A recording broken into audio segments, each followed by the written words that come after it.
नमस्कार दोस्तों, मैं हूं मनोज कुमार गुप्ता। आप देख रहे हैं मेरे चैनल को जिसका नाम है रेगुलर क्लासेस फॉर अकाउंट। सामने दिख रही है आपको मैनेजमेंट अकाउंटिंग की बुक केजी पब्लिकेशन से। चैप्टर चल रहा है इसका कैश फ्लो एनालिसिस दिख गया और क्वेश्चन नंबर 3 चलेगा। अतुल पढ़ना शुरू करो, लॉन्ग क्वेश्चन है ये। Swasthya card limited furnish the following information from the year ended 31 March 2015।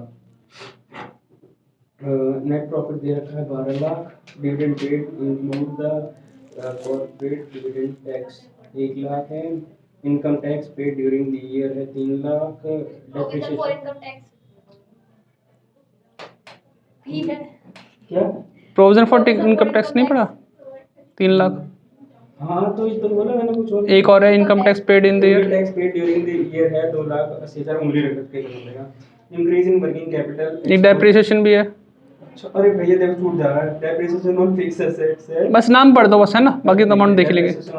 Screenshot ले लेना बेटा जो वीडियो देख रहे हैं। Increase in working capital excluding cash and bank balance. Interest received on investment. Interest paid during the year. Purchase of machinery. Investment in joint venture. हाँ, proceeds from the long term borrowings, opening cash and bank balance, closing cash and bank balance. You are required to prepare the cash flow statement in accordance with AS3 from the year ended 31st March 2015। ठीक है। हमने पिछली बार तो AS3 से करा था first question. ठीक है चलो बेटा शुरू करते हैं। देखो बेटा हमारे पास फॉर्मेट में क्या क्या चीज़ आती है वो देखो जरा। पहले इसका ऑपरेटिंग को क्लियर करते हैं। ऑपरेटिंग में समझने के लिए हमने लिखा यहाँ पे cash flow from operating activity लिख दिया। इनडायरेक्ट मेथड का यूज होता है starting net profit before tax and extra ordinary item. ठीक है, इसे ए हेडिंग यूज करते हैं। इसे क्या बोलते हैं? ए। ठीक है, फिर इसके बाद आता है बी नाम, बी पॉइंट। भैया ये तो खत्म हो गया। बी का नाम आएगा, यहां लिखते हैं add item to be added, है ना, जो जुड़ने वाले आइटम है। हम यहाँ ऐड वो आइटम करेंगे जो नुकसान वाले टाइप के आइटम होंगे, है ना, नॉन कैश वाले आइटम लेकिन नुकसान वाले, जैसे हम उसमें कर देते हैं। सी हेडिंग होगी लेस आइटम टू बी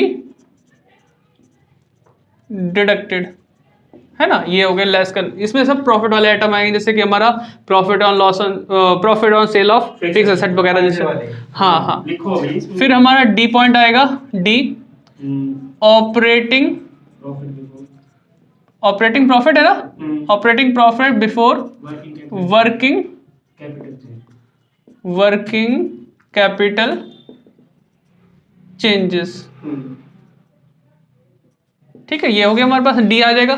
फिर आता है ई और एफ।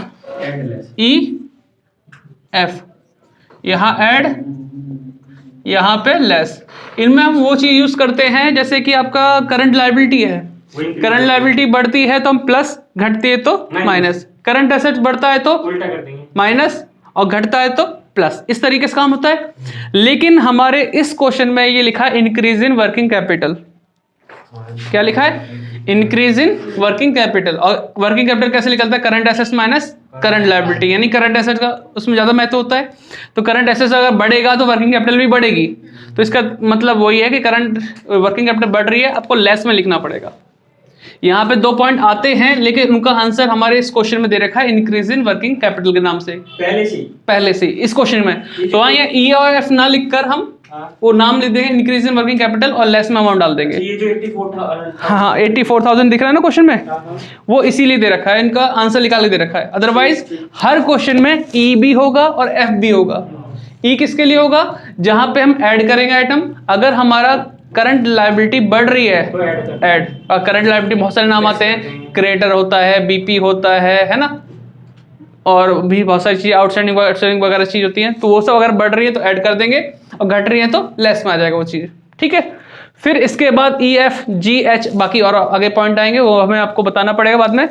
लेकिन पहला पॉइंट जो है इसमें net profit before tax and extra ordinary item, उसको करने के लिए हम यहाँ पे वर्किंग नोट करेंगे।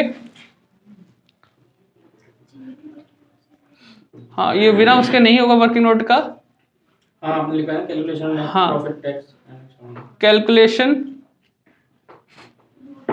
Of net profit before tax and extra ordinary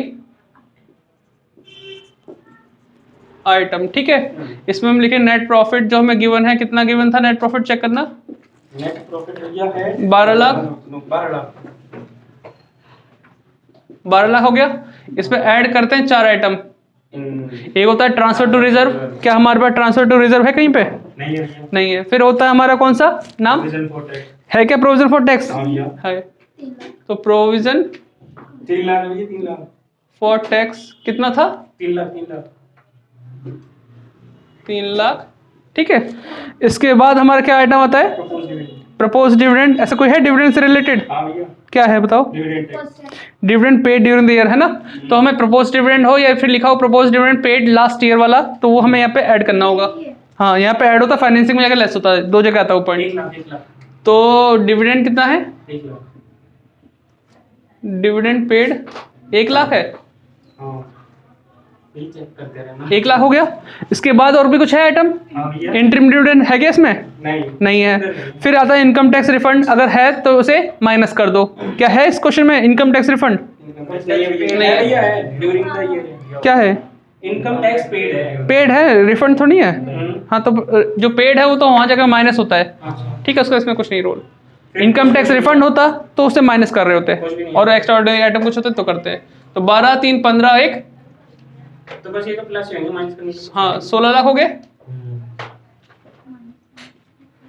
ठीक है, 16 लाख आ गया हमारा। ये 16 लाख आंसर जो है वो यहाँ आ जाएगा। ये पॉइंट आ गया। इसके बाद हम लिखते हैं आइटम टू बी एडेड में जो भी डेप्रिसिएशन है, जो भी नुकसान है वो देखो।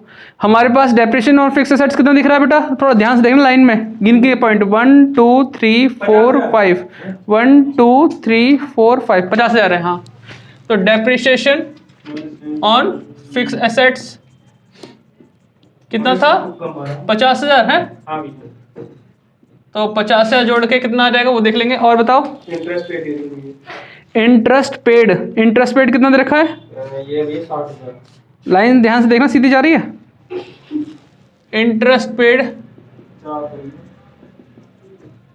कितना था? 60,000 है। ठीक है, फिर आइटम टू डिडक्टेड में क्या आ जाएगा बेटा? इंटरेस्ट रिसीव दे रखा है ना। इसमें वो आइटम आता है जैसे कोई फायदा हो रहा है, इंटरेस्ट रिसीव हो, डिविडेंड रिसीव हो, या फिर profit on sale of fix asset वगैरह हो। तो इसमें सिर्फ एक ही आइटम है, इंटरेस्ट रिसीव्ड। इंटरेस्ट रिसीव्ड है ना। हाँ, कितना था? 40,000। ठीक है, ब्रैकेट में आ जाएगा। और भी कोई आइटम है इसमें जो फायदा दिख रहा है उसमें? इन्वेस्टिंग जॉइंट में ना, बस इसे जोड़ना जरा बेटा। 16 लाख वो थे और 1,10,000 ये है, 17,10,000 आ गया। 17,10,000 में से माइनस करेंगे 40,000।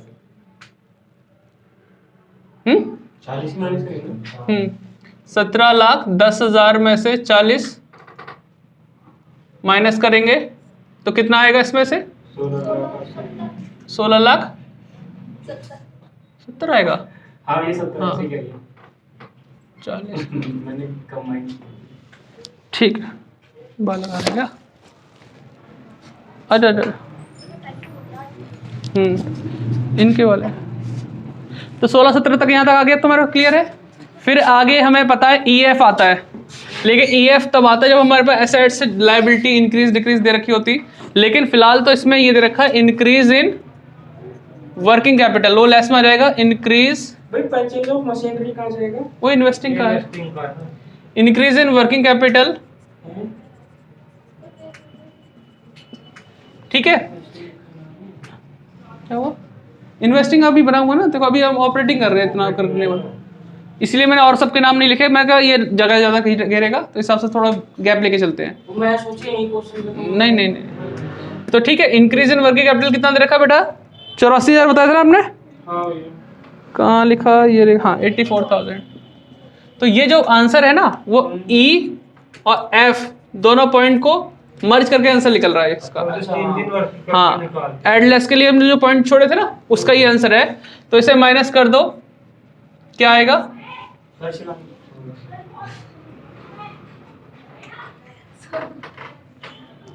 कैलकुलेटर पीछे रखा है, कितने कहाँ रखा है? 70 तो हो गए, 14 और जाएंगे तो 16 15 लाख 86,000 86 पता नहीं कितना आएगा, देखो यार 86 15 सही है भैया, सही है। 15 86 है ना। ये आ जाएगा कैश जनरेटेड अच्छा ये बस ऑपरेटिंग का आंसर है। फ्रॉम ऑपरेशन, मैं तो अभी हो गया। अभी आएगा ना। लेस करते हैं income tax, paid 3 lakh 3 lakh 3 lakh है क्या? 3 लाख इनकम टैक्स पे 3 से जा रहे हैं। नहीं, 3 है, तीसरे नंबर पे क्यों है? ध्यान से देखो इनकम टैक्स पेड कितना किया? 3 लाख है भैया।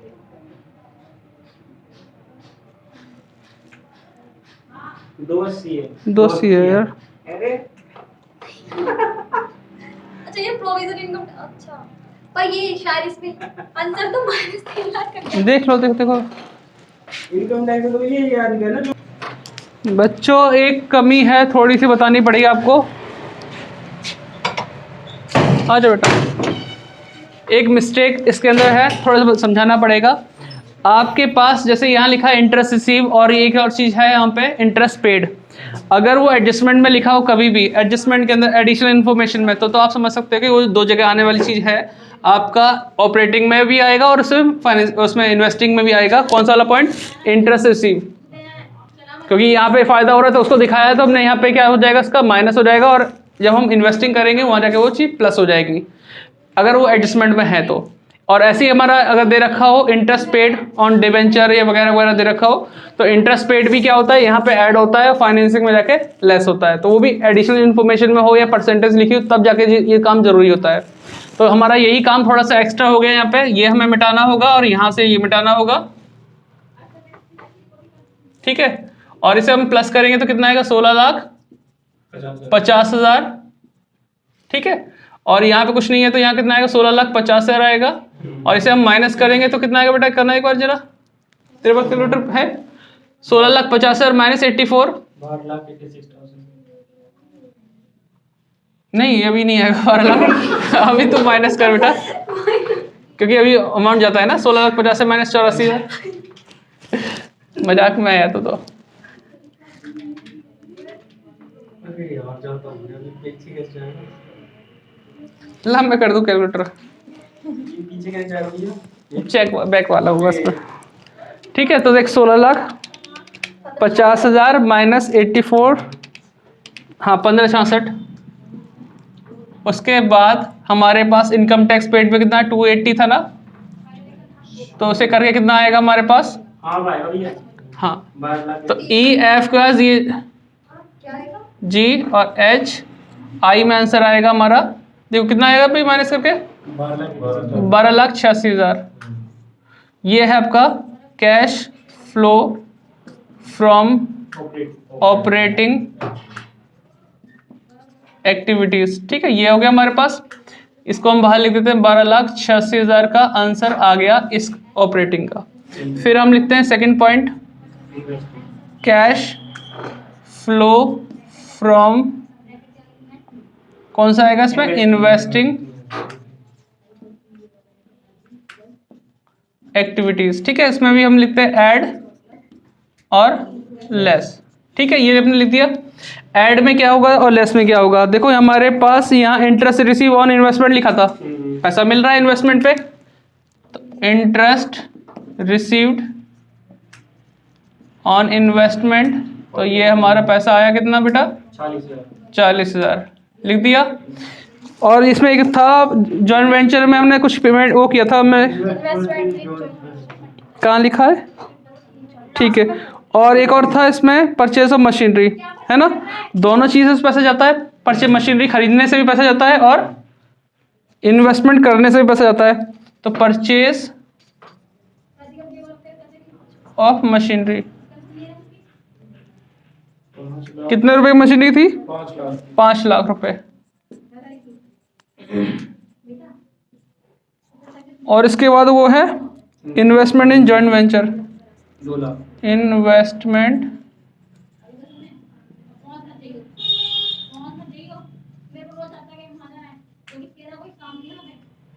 वेंचर,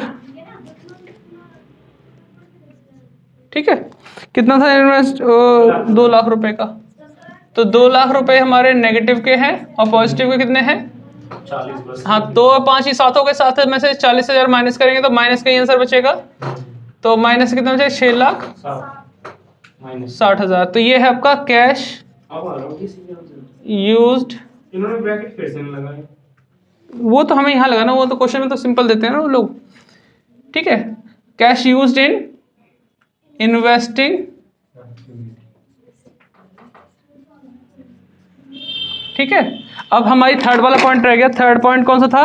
तो फाइनेंसिंग वाला। फाइनेंसिंग वाला।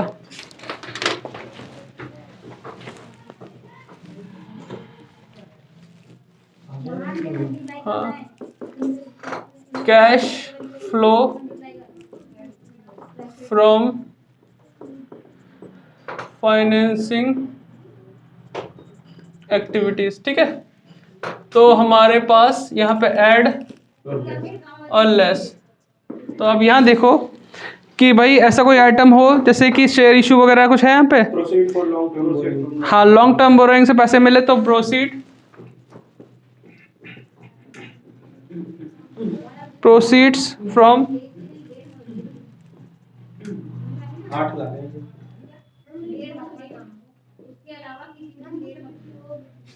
बोरोइंग कितना मिला? 8 लाख 8 लाख रुपए मिले। फिर इसके बाद हमारा था इसमें एक तो इंटरेस्ट पेड था, एक डिविडेंड पेड था, है ना। तो इंटरेस्ट पेड कितना है? इंटरेस्ट पेड 60,000 है। और डिविडेंड पेड कितना दे रखा है? 1 लाख। 1 लाख। इंटरेस्ट पेड और डिविडेंड पेड, ये 60,000 था। और ये कितना था? 1 लाख। 1 लाख, ठीक है। तो ब्रैकेट में लिखे 60 माइनस करो, 7 में 40, 6 4, कितना आएगा इसमें? 6 40 आ रहा है क्या हाँ भाई इसी का भाई? इसमें से 1 लाख माइनस से 7 लाख, 60,000 माइनस किया तो 6 लाख 40 है। प्लस का ही बचेगा आंसर। तो यह है cash flow from financing activities. तो 6,40,000 लिख दिया, लिख दिया। अब देखो हमारे पास पॉजिटिव आंसर कितने हैं, नेगेटिव कितने हैं? पॉजिटिव है हमारे पास भैया ज्यादा, नेगेटिव है। एक तो ये नेगेटिव है 6 लाख और 60,000 और ये है दोनों पॉजिटिव। तो आप एक काम करो, पॉजिटिव पॉजिटिव प्लस कर लो और नेगेटिव को माइनस करो, बताओ। तो क्यों आंसर तो पॉजिटिव माना है कि पॉजिटिव ज़्यादा है, तो यहाँ लिखेंगे नेट इंक्रीज इन कैश, ठीक है। 12,86,000 प्लस 640, ठीक है। और 660 माइनस करना है 18,60,000 नहीं, पूरा टोटल कर। 12,66,000। इनको इनको प्लस करके ऐसे माइनस करके हैं। 110,000 हाँ 40, 12,60,000, ठीक है।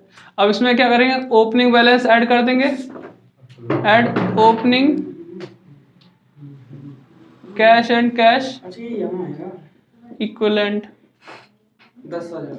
और इंटरेस्ट कितना था ओपनिंग? 10,000। 10,000। हाँ बेटा, आ तो गया इंटरेस्ट रिसीव, यहाँ कहीं लिखा था इन्वेस्टिंग, कहाँ गई मेरी? ये है नीचे भैया। ये रहा, ये इस चीज़ का पार्ट था ना। अगर ये उसमें लिखा होता एडजस्टमेंट तो वो वहाँ भी आ ही रहा और ये होता। यहाँ भी आया इंटरेस्ट पेड इधर है। वो इन पेड यहाँ पे और वहाँ पे रिसीव, ठीक है। तो हमारा ये प्लस करते हैं, कितना आंसर आया बेटा? 12 लाख 66। नहीं, 10,000 प्लस करते हैं 76,000। ये क्लोजिंग बैलेंस के बराबर आ गया, closing cash and cash equivalent. तो वही है, थोड़ा सा ध्यान रखना पड़ता है, अच्छा ये दे रहे तो कहाँ से है ना। उसी के बराबर आंसर आ गया। और टर्नालियां से ये तो मैच करने के लिए। हम्म, ठीक है। अच्छा ये वो होता ना अगर लिखने के लिए होता तो मैं सबसे पहले ही लिखता है एंड में आंसर मैच करते हैं, क्लोजिंग कैश। लोग आंसर में कोई बात नहीं बेटा। तो नोट डाउन कर लो, थर्ड क्वेश्चन है ये। समझ ज़्यादा लग गया उस चक्कर में। बिल्कुल बिल्कुल, दोबारा समझा देते हैं।